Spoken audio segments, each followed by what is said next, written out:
નમસ્કાર વિદ્યાર્થી મિત્રો, જય હિન્દ, જય ભારત. આપણે 10મું ચેપ્ટર પ્રકાશનું પરાવર્તન અને વક્રીભવનનો આપણે અભ્યાસ કરી રહ્યા છીએ. એમાં અત્યાર સુધી આપણે વસ્તુ કેવી રીતે દેખાય છે, ત્યારબાદ આપણે જે આપણા બે જે ટોપિક છે, એક છે પ્રકાશનું પરાવર્તન અને બીજું છે વક્રીભવન. એમાંથી આપણે આ પરાવર્તન જે છે એના વિશે આપણે એની વ્યાખ્યા જે છે આપણે સમજ્યા, બરાબર. ત્યારબાદ જે છે આપણે પરાવર્તન જે છે એના જે બે પ્રકારો છે, બરાબર, એ બે પ્રકારો વિશે આપણે માહિતી મેળવી, નિયમિત પરાવર્તન અને અનિયમિત પરાવર્તન, બરાબર. ત્યારબાદના વિડીયોની અંદર જે છે આપણે અભ્યાસ કર્યો કે આ અરીસોને જે આપણે લેન્સ વિશે જે અભ્યાસ કરવાના છીએ એના વડે જે પ્રતિબિંબ રચાતું હોય છે, બરાબર, તે પ્રતિબિંબ કેવી રીતે રચાતું હોય છે, બરાબર, એના વિશે પણ આપણે અભ્યાસ કર્યો. ત્યારબાદ જે છે એ પ્રતિબિંબ એના જે બે પ્રકારો છે, બરાબર, વાસ્તવિક પ્રતિબિંબ અને આભાસી પ્રતિબિંબ, એનો પણ આપણે અભ્યાસ કર્યો, બરાબર. ત્યારબાદ જે છે હવે આપણે આગળ અભ્યાસ કરવાના છીએ. તો આ ચેપ્ટરની અંદર મુખ્યત્વે આપણે જે બે ઘટનાઓ છે, આપણી પરાવર્તન અને વક્રીભવનની જે બે ઘટનાઓ બનતી હોય છે, બરાબર, તો એ બે ઘટનાઓ છે એના વિશે આપણે વધારે અભ્યાસ કરવાના છીએ. એમાં પહેલી જે ઘટના છે આપણી પરાવર્તનની, એ ઘટના વિશે આપણે માહિતી મેળવવાના છીએ, બરાબર.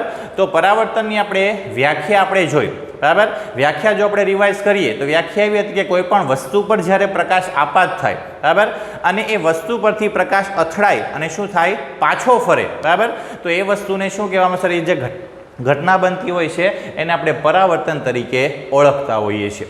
હવે એક વસ્તુ અહીંયા આપણે એ યાદ રાખવાની છે કે આ જે બે ઘટના બને છે, પરાવર્તનની ઘટના અને વક્રીભવનની ઘટના, બરાબર, તો આગળ પણ આપણે અભ્યાસ કરેલો છે કે પરાવર્તનની ઘટના ક્યારે થતી હોય છે અને વક્રીભવનની ઘટના જે છે ક્યારે થતી હોય છે. તો પરાવર્તનની જો વાત કરીએ કે પરાવર્તનની ઘટના ક્યારે થાય, તો કે જ્યારે કોઈ પણ અરીસો હોય, બરાબર, એ અરીસો છે એના ઉપર જ્યારે તમે પ્રકાશને આપાત કરો છો ત્યારે પરાવર્તનની ઘટના બનતી હોય છે. આ વસ્તુ આપણે યાદ રાખવાની છે કે પરાવર્તનની ઘટના ક્યારે થાય, તો કે જ્યારે અરીસો હોય, અરીસા ઉપર જ્યારે તમે પ્રકાશ આપાત કરો છો ત્યારે એનું જે ઘટના બને છે, કઈ ઘટના બને છે, પરાવર્તનની ઘટના બને છે. તો હવે આપણે એ અરીસો જે છે એના વિશે આપણે અભ્યાસ કરવાના છીએ કે અરીસો શું છે, અરીસાના જે પ્રકારો છે એ પ્રકારો વિશે આપણે હવે માહિતી મેળવવાના છીએ. તો આજનો જે આપણો ટોપિક જે છે, બરાબર, એમાં પહેલો જે આપણો સવાલ છે, બરાબર, અને સવાલ છે કે અરીસો, બરાબર, અરીસો એટલે શું, અરીસો કોને કહેવાય અને એના જે બે પ્રકારો છે, બરાબર, એ પ્રકારો વિશે આપણે માહિતી મેળવવાના છીએ. આપણે એવી રીતે જ અભ્યાસ કરીશું કે તમને પરીક્ષામાં જે રીતે સવાલ પૂછાતા હોય છે કે જે રીતે સવાલ પૂછી શકાય, બરાબર, એ જ રીતે આપણે અભ્યાસ કરવાના છીએ. તો પહેલો સવાલ આપણો જે છે કે અરીસો એટલે શું, તેના પ્રકારો જણાવો, બરાબર. તો અરીસાની જો આપણે વ્યાખ્યા સમજીએ તો વ્યાખ્યા શું છે, બરાબર, તો કે લીસી અને ચળકતી સપાટી, બરાબર. અરીસો કોને કહેવાય, તો કે સપાટી કેવી હોય, એકદમ લીસી હોય, અને પ્લસ બીજું શું છે તો કે ચળકતી સપાટી. તો લીસી અને ચળકતી સપાટી, બરાબર, કે જે તેના પર પડતા લગભગ બધા જ પ્રકાશનું, બરાબર, હવે જે સપાટી છે, સપાટી પર આપણે શું કરીએ છીએ, પ્રકાશના કિરણો આપાત કરીએ છીએ, બરાબર. હવે એ જે પ્રકાશના કિરણો તમે આપાત કરો છો એ પ્રકાશના કિરણોમાંથી લગભગ બધા જ પ્રકાશનું, એના ઉપર જે આપણે પ્રકાશ આપાત કર્યો છે એ લગભગ એમાં બધા જ પ્રકાશનું જે છે, બરાબર, એ શું કરે તો કે પરાવર્તન કરે, બરાબર. પરાવર્તન આપણે ખબર છે કે ત્યાંથી અથડાઈને શું થશે, એ પાછું ફરશે, બરાબર. તો એ પરાવર્તન જે કરે છે, બરાબર, તો એને શું કહેવામાં આવે છે તો કે એને આપણે અરીસો તરીકે ઓળખતા હોઈએ છીએ, બરાબર. તો અરીસાની વ્યાખ્યા શું છે, બરાબર, તો કે લીસી અને ચળકતી સપાટી, બરાબર, લીસી અને ચળકતી સપાટી કે જે તેના પર પડતા લગભગ બધા જ પ્રકાશનું શું કરે, પરાવર્તન કરે, બરાબર. તો એને શું કહેવામાં આવે છે, અરીસો તરીકે ઓળખવામાં આવે છે, બરાબર. તો આ છે આપણી અરીસાની વ્યાખ્યા, બરાબર. હવે છે એ અરીસો છે એના આપણે પ્રકારોની વાત કરવાની છે. તો અરીસાના મુખ્યત્વે કેટલા પ્રકાર છે, તો કે બે પ્રકાર છે, બરાબર. બે પ્રકારની વાત કરીએ તો કયા કયા બે પ્રકાર છે, તો પહેલું જે છે એ છે સમતલ અરીસો, બરાબર. અરીસાના જે બે પ્રકાર, એમાં પહેલો પ્રકાર કયો છે તો કે સમતલ અરીસો, અને બીજો પ્રકાર છે કયો છે તો કે ગોલીય અરીસો, બરાબર. તો અરીસાના જે છે મુખ્યત્વે કેટલા પ્રકાર છે તો કે 2 પ્રકાર છે, સમતલ અરીસો અને ગોલીય અરીસો. તો આપણને હેતુલક્ષીની અંદર પણ પૂછી શકાય કે અરીસાના કેટલા પ્રકાર, તો અરીસાના 2 પ્રકાર છે, સમતલ અરીસો અને ગોલીય અરીસો. બરાબર. તો આ થયો આપણો પહેલો સવાલ, અરીસો એટલે શું અને તેના પ્રકારની આપણે વાત કરી. ત્યારબાદ જે છે આપણો બીજો સવાલ, બરાબર, જે સમતલ અરીસાની સાથે જ રિલેટેડ સવાલ છે, અને આ ખૂબ અગત્યનો એવો આ સવાલ છે, આ ચેપ્ટરનો અગત્યનો પહેલો જે સવાલ હોય તો એ આ સવાલ છે. બરાબર. તો સવાલ આપણો શું છે, તો સવાલ સમજીએ. બરાબર. તો અહીંયા ફરી વખત ઘણી વખત આ રીતે આપણે પૂછાતું હોય છે, સવાલ એ રીતે મૂક્યો છે કે સમતલ અરીસો એટલે શું. તો સમતલ અરીસાની વ્યાખ્યા આપણે આગળ જોઈ જ ગયા છીએ. બરાબર.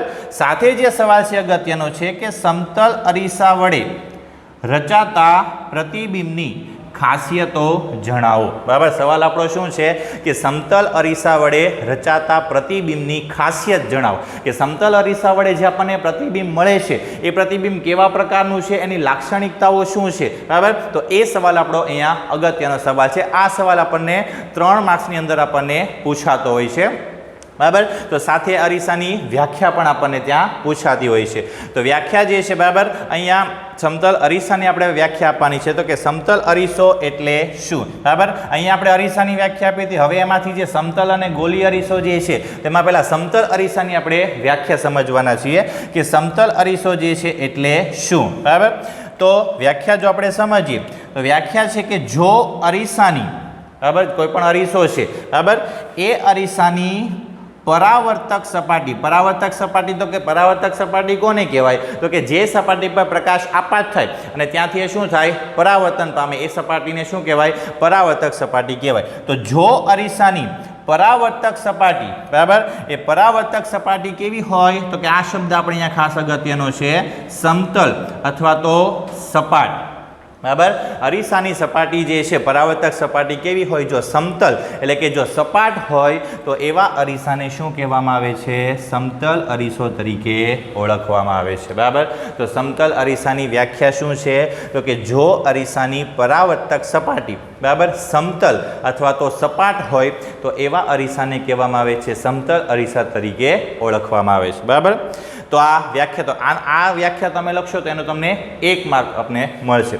હવે જે બીજો આપણો સવાલ છે કે પ્રતિબિંબની ખાસિયત શું છે, એના વડે જે પ્રતિબિંબ આપણને મળે છે તેની શું શું ખાસિયતો છે, તો એના વિશે આપણે માહિતી મેળવીએ. બરાબર. તો એમાં આપણી પહેલી ખાસિયત જે છે એના વિશે આપણે માહિતી મેળવીએ. તો એની પહેલી ખાસિયત એવી છે કે સમતલ અરીસા વડે, બરાબર, સમતલ અરીસા વડે રચાતું જે પ્રતિબિંબ જે છે, બરાબર, એ પ્રતિબિંબ હંમેશા કેવું હોય છે, તો કે આભાસી હોય છે. બરાબર. અને પ્લસ આભાસી પ્રતિબિંબ હોય તો હંમેશા કેવું હોય, ચત્તું હોય છે. ગયા વિડીયોની અંદર જે છે આપણે આ વસ્તુ શીખી ગયા છીએ કે આભાસી પ્રતિબિંબ મળે છે, બરાબર, તો આભાસી પ્રતિબિંબ હંમેશા કેવું હોય છે, તો કે ચત્તું હોય છે. તો પહેલી ખાસિયત શું છે, તો કે સમતલ અરીસા વડે રચાતું પ્રતિબિંબ હંમેશા, શબ્દ અહીંયા આ ખાસ પકડવાનો છે, હંમેશા, બરાબર, એ કેવું હોય છે, તો કે આભાસી અને ચત્તું હોય છે. એનો મતલબ એવો થશે કે સમતલ અરીસા વડે ક્યારેય વાસ્તવિક પ્રતિબિંબ મળે નહીં. બરાબર. કારણ કે અહીંયા હંમેશા આપણે શું કીધું છે કે હંમેશા પ્રતિબિંબ કેવું હોય, આભાસી અને ચત્તું હોય છે.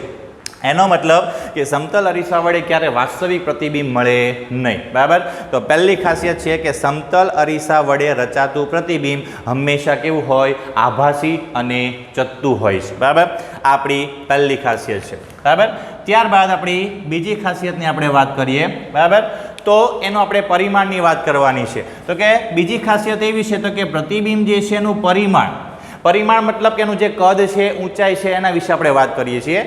તો કે પ્રતિબિંબ જે છે એનું પરિમાણ કેવું હોય, એટલે મતલબ એની સાઇઝ, બરાબર, એ સાઇઝ કેવી હોય છે, તો કે વસ્તુ જે છે, બરાબર, એ વસ્તુના પરિમાણ જેટલું જ હોય છે. વસ્તુના પરિમાણ જેટલું મતલબમાં તમે જેવી વસ્તુ મૂકી છે, જેટલી એની ઊંચાઈ છે, જેટલું એનું કદ છે, સામે એટલું જ તમને શું મળશે, એનું પ્રતિબિંબ મળશે. એટલી જ એની ઊંચાઈ હશે, એટલું જ એનું શું હશે, કદ હશે. બરાબર છે. તો બીજી ખાસિયત આપણી શું છે, તો કે પ્રતિબિંબ જે છે એનું પરિમાણ મતલબ એની સાઇઝ એ વસ્તુના પરિમાણ જેટલું જ હોય છે. એટલે જેટલી જ વસ્તુ હોય એવું જ એનું શું મળશે આપણને પરિમાણ, મતલબ એટલી જ એનું કદ હશે, એટલું જ એની શું હશે, ઊંચાઈ. બરાબર. તો આ થઈ આપણી બીજી ખાસિયત. બરાબર. ત્યારબાદ ત્રીજી ખાસિયતની આપણે વાત કરીએ, બરાબર. તો ત્રીજી ખાસિયત આપણી શું છે? તો કે વસ્તુ, બરાબર. તમે જે વસ્તુ મૂકી છે, બરાબર, એ વસ્તુ જે છે અરીસાથી, બરાબર, વસ્તુ અરીસાથી જેટલા અંતરે હશે, બરાબર. એટલે કે કોઈ વસ્તુ તમે મૂકી છે, બરાબર, એ અરીસો છે, અરીસાથી તમે વસ્તુને જેટલા અંતરે મૂકી છે, બરાબર, તો એટલા અંતર મતલબ જેટલા અંતરે તમે વસ્તુ જે છે અરીસાની આગળ મૂકી છે એટલા જ અંતરે, બરાબર, એટલા જ અંતરે તમને શું મળશે? વસ્તુનું પ્રતિબિંબ જે છે મળશે. પણ એ પ્રતિબિંબ ક્યાં મળશે? તો કે અરીસાની પાછળના ભાગમાં, બરાબર. તો મુદ્દો જે છે વ્યવસ્થિત સમજીએ કે માનો કે તમે કોઈ અરીસો લીધો છે, બરાબર, અરીસાની સામે તમે કોઈ એક વસ્તુ મૂકી છે, અરીસાની આગળની બાજુએ તમે જેટલા અંતરે વસ્તુ મૂકેલી છે, બરાબર, તો એ જે વસ્તુ છે એનું પ્રતિબિંબ અરીસાની પાછળના ભાગમાં જેટલા અંતરે તમે વસ્તુ મૂકી છે એટલા જ અંતરે એ વસ્તુની પાછળ, અરીસાની પાછળ તમને એ વસ્તુ જે છે એનું પ્રતિબિંબ છે તમને મળશે, બરાબર. તો ત્રીજો મુદ્દો આપણો શું છે? તો કે વસ્તુ છે અરીસાથી જેટલા અંતરે આગળ હોય, બરાબર, અરીસાની આગળ જેટલા અંતરે વસ્તુ મૂકેલી હોય એટલા જ અંતરે વસ્તુનું પ્રતિબિંબ જે છે તમને ક્યાં મળશે? તો કે અરીસાની પાછળના ભાગમાં પ્રાપ્ત થશે, બરાબર.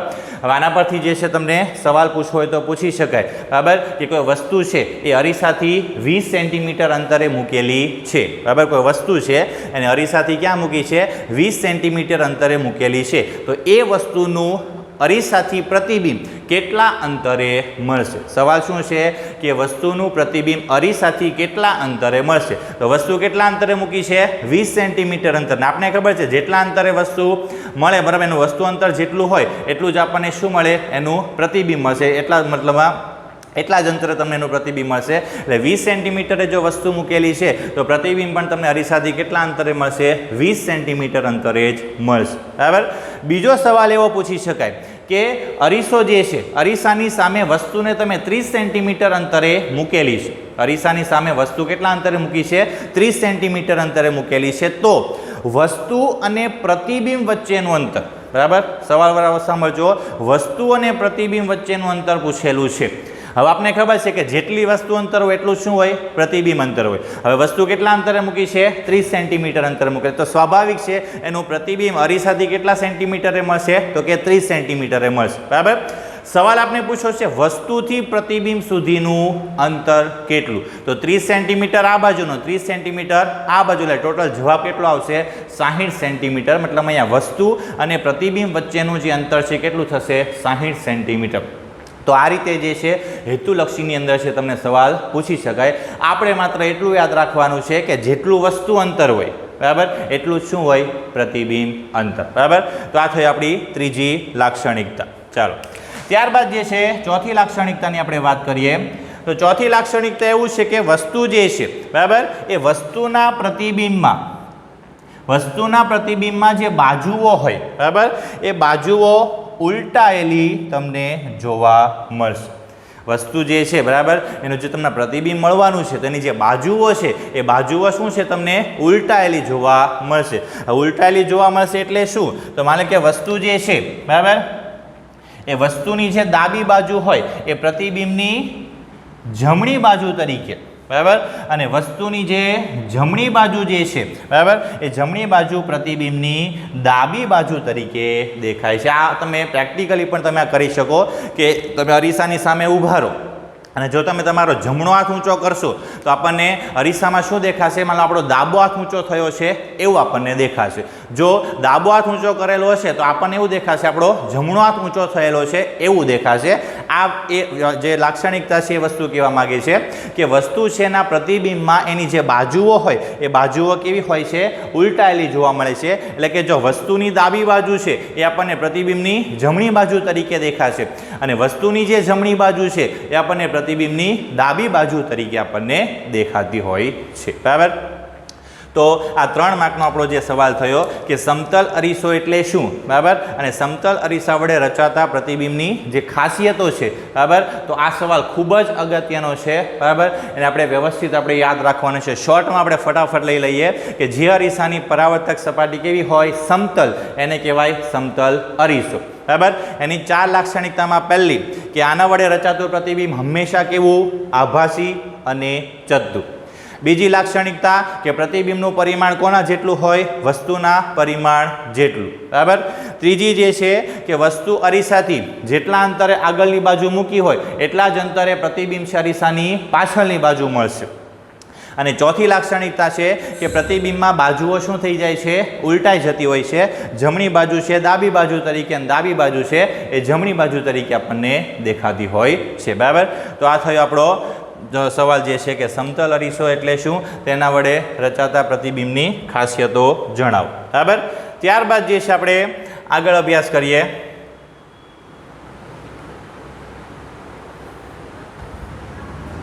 હવે આપણે આગળના સવાલ તરફ આપણે અભ્યાસ કરીએ. તો આપણો આગળનો સવાલ એવો છે, આપણે સમતલ અરીસા વિશે આપણે અભ્યાસ કરીએ, બરાબર. હવેનો જે આપણો સવાલ છે કે ગોલીય અરીસો કોને કહેવાય, બરાબર. અરીસાનો જે બીજો પ્રકાર છે એના વિશે અભ્યાસ કરીએ કે ગોલીય અરીસો કોને કહેવાય, તેના પ્રકાર જણાવીને આપણે સમજાવવાના છે, બરાબર. આપણે સમતલ અરીસા વિશે અભ્યાસ કર્યો, તો હવે ગોલીય અરીસા વિશે અભ્યાસ કરવાનો છે અને ગોલીય અરીસાના જે પ્રકારો છે એના વિશે આપણે માહિતી મેળવીએ, બરાબર. તો પહેલાં તો ગોલીય અરીસાની આપણે વ્યાખ્યા સમજવી પડશે કે ગોલીય અરીસો જે છે, બરાબર, તો જે અરીસાની પરાવર્તક સપાટી, બરાબર, જે અરીસાની પરાવર્તક સપાટી એ પોલા ગોળાના પૃષ્ઠનો એક ભાગ હોય, બરાબર.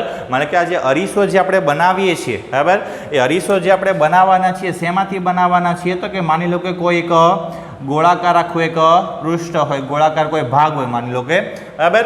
એ ગોળાકાર પૃષ્ઠ જે છે એને તમે કોઈ એક જગ્યાએથી શું કરવાનું છે? કાપી લેવાનું છે, બરાબર. કોઈ એક જગ્યાએથી તમે કાપી લેવાનું છે.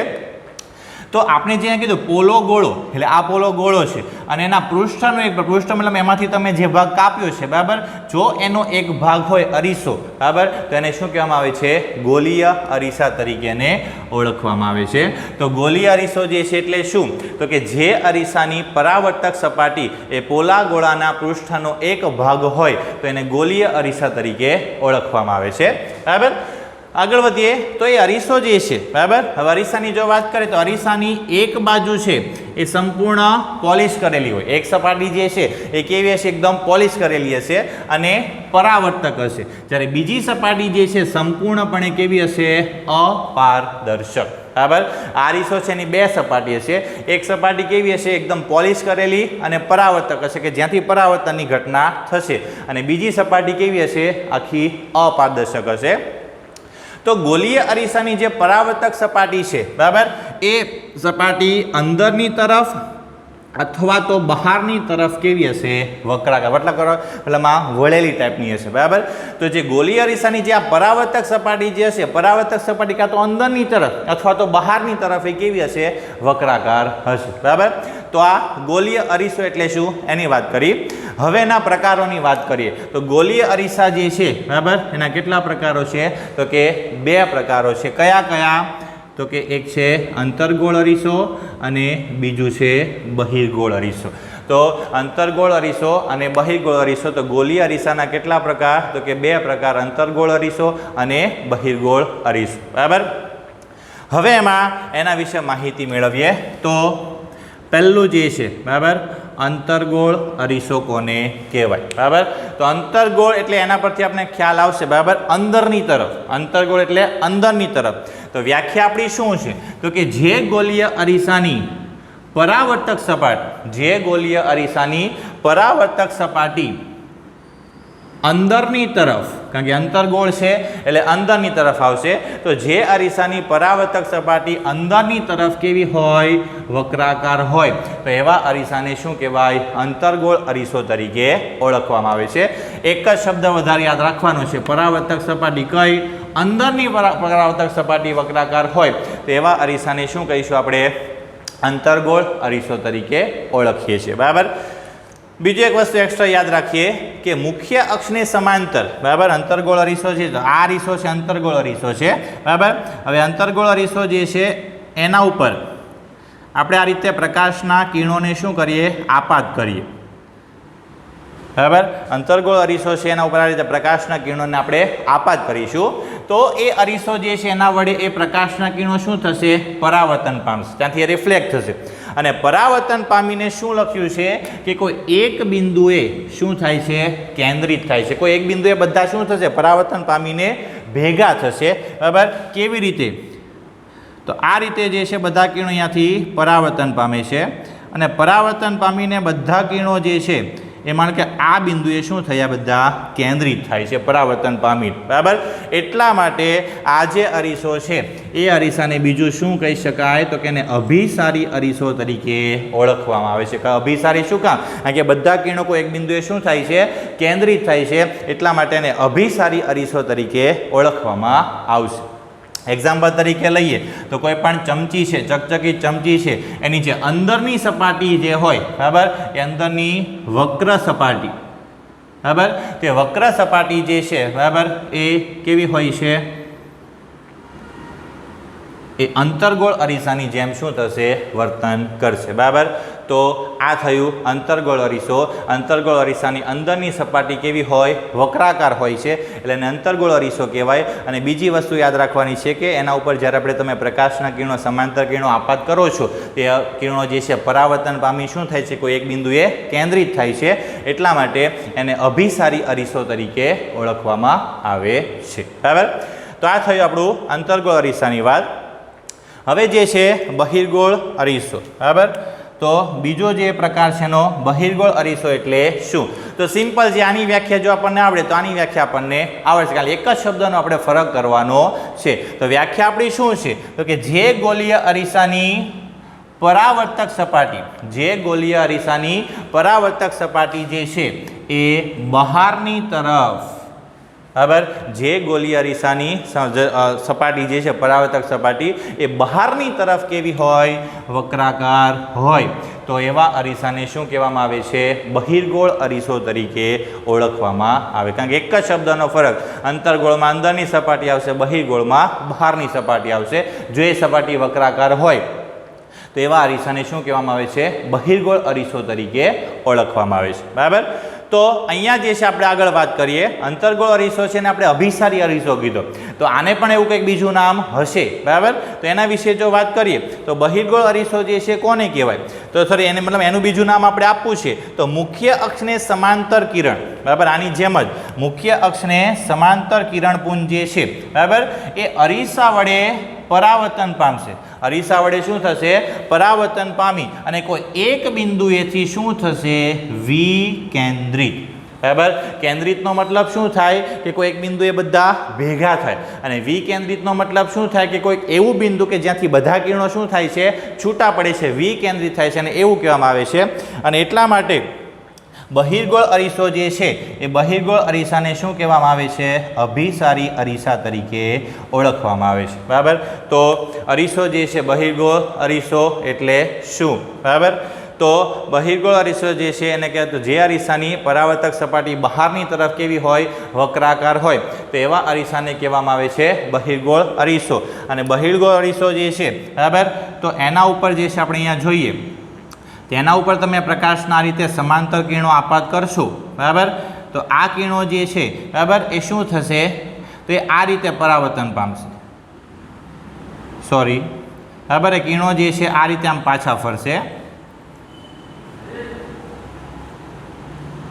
હવે આ રીતે પાછા ફરશે, બરાબર, એટલે આને આપણે પાછળની બાજુએ લંબાવવા પડશે, અને પાછળની બાજુએ લંબાવશે એટલે કોઈ એક બિંદુએ એ કેન્દ્રિત થતા હોય ને એવું આપણને લાગશે. પણ આ બિંદુ એવું છે કે અહીંયાથી તમે જુઓ તો એવું લાગશે કે આ બધા કિરણો શું થાય છે, ત્યાંથી છૂટા પડે છે. છૂટા પડે છે મતલબ એને વિકેન્દ્રિત કહેવાય, બરાબર. એટલા માટે આ જે અરીસો છે, અરીસાને શું કહેવામાં આવે છે, અપસારી અરીસો તરીકે ઓળખવામાં આવે છે, બરાબર. તો એક્ઝામ્પલ તરીકે લઈએ તો ચમચીની જે બહારની સપાટી હોય, બરાબર, ચમચીનો જે ઉપસેલો જે ભાગ હોય, એ ઉપસેલો ભાગ જે છે એ કયા અરીસા તરીકે વર્તે છે, બહિર્ગોળ અરીસા તરીકે વર્તન કરે છે, બરાબર. તો અરીસો જે છે ગોલીય અરીસો એના આ બે પ્રકાર છે, અંતર્ગોળ અરીસો અને બહિર્ગોળ અરીસો. અંદરની સપાટી જો વક્રાકાર હોય તો એને અંતર્ગોળ અરીસો કહેવાય, અને જો બહારની સપાટી વક્રાકાર હોય તો એને બહિર્ગોળ અરીસો તરીકે ઓળખવામાં આવે છે. અંતર્ગોળ અરીસો છે એ અભિસારી અરીસો કહેવાય, કારણ કે પ્રકાશના કિરણોને શું કરે છે, કેન્દ્રિત કરે છે. અને બહિર્ગોળ અરીસો જે છે એને અપસારી અરીસો કહેવામાં આવે છે, કારણ કે ત્યાં પ્રકાશના જે કિરણો છે એને કોઈ બિંદુએથી શું કરે છે, વિકેન્દ્રિત કરે છે, એટલે એને અપસારી અરીસા તરીકે ઓળખવામાં આવે છે. તો આજે જે આપણે 3 સવાલોનો જે અભ્યાસ કર્યો, બરાબર, તો એ 3 સવાલો જે છે આપણે આપણી વિજ્ઞાનની જે પાકી બુક જે છે બરાબર, એ પાકી બુકની અંદર આપણે વ્યવસ્થિત પહેલાં વિડીયો બરાબર જોઈ સમજી અને એ હોમવર્ક જે છે આપણે 3 સવાલો છે આપણે એ નોટબુકની અંદર વ્યવસ્થિત સારા અક્ષરે જે છે આપણે લખવાના છે. હવે પછીના જેટલા પણ આપણા વિડીયોઝ લેક્ચર જે આવશે એ વિડીયોઝ લેક્ચરની અંદર જેટલા પણ સવાલો આપણે ચલાવવાના છીએ એ દરેક સવાલો જે છે આપણે વ્યવસ્થિત પહેલાં તો વિડીયોઝની અંદર જોઈ સમજી અને એ આપણી જે બુક જે છે વિજ્ઞાનની એ બુકની અંદર આપણે વ્યવસ્થિત રીતે સારા અક્ષરે આપણે લખવાના છે. અને ખાલી લખવા ખાતર લખવા નથી, એને આપણે સમજી અને પાછા આપણે યાદ પણ રાખવાના છે. કારણ કે સમયાંતરે આપણે જે છે આપણી પરીક્ષાઓ આવશે તો પરીક્ષાની અંદર જે છે આપણને ત્યારે મુશ્કેલી ના પડે, એકસાથે બધી વસ્તુ ભેગી ન થાય બરાબર, એટલા માટે આપણે એને લખવાની સાથે સાથે આપણે એને યાદ પણ આપણે રાખવાના છે. તો આજે આપણે આ 3 ચેપ્ટર જે છે 3 સવાલો છે એનો આપણે અભ્યાસ કરીએ બરાબર. તો જય હિન્દ, જય ભારત, જય જય ગરવી ગુજરાત.